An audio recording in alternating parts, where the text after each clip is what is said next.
Авзалов хуҗалыгы карамагындагы 3350 гектар шешүлек җирләре бер-берсеннән шактый еракта урнашкан. Бүген агрегатларның күбесе төп базалары булган Горбуновка авылында эшли. Соңгы гектарларда язгы бодай шешү бара. Сеем пшеницу, удаленные смены, одна смена вдвоем сеем, а остальные, когда обрабатываем, 2 смены работаем.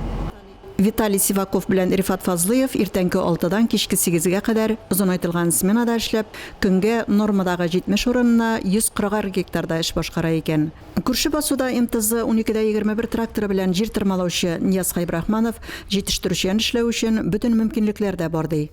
Эшләү өчен шартлар булдырылган инде монда. Запчас дигән иттек бирде запчаска. Сорасаң китереп бирәләр. Ошо мәсьәләсе туры яхшы инде монда. Разарланмый ошо мәсьәләсенә дә. Ягулык белән тоткарлык. Ягулык белән майлау материаллар аларга тоткарлык юк. Авзаловлар басуларның уңдырышлылыгын арттыру максатында шешү әйләнешен саклауга игътибар итә. Биләүле пар җирләре белән дә нәтиҗәле эшлиләр. Туфрак структурасын яхшырту өчен шешү әйләнешенә клевер, люцерна кебек күпьеллык үләннәр дә керткәннәр. Ашламаны да тиешле күләмдә кертәләр хуҗалыкта. Шешкәндә дә менә ситнер ярымнан кертәбез будан хәзер. Ул була инде стартовыйны биреп бара 70-80 кило сложный, ситнер ярым амяшкан инде. Монсы безнең әле менә бу бодайларга инде ситнердан да киметмәйде менә бу хәзер Горбуновкада сатуга чыгарасы нидәргә.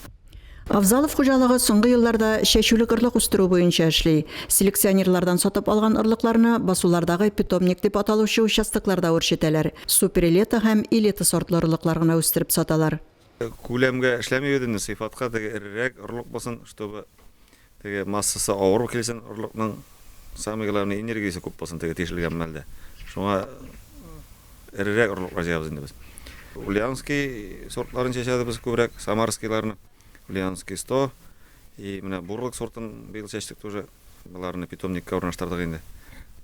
Бу көннәрдә игеннәрне тәрбияләүдә үзәктә.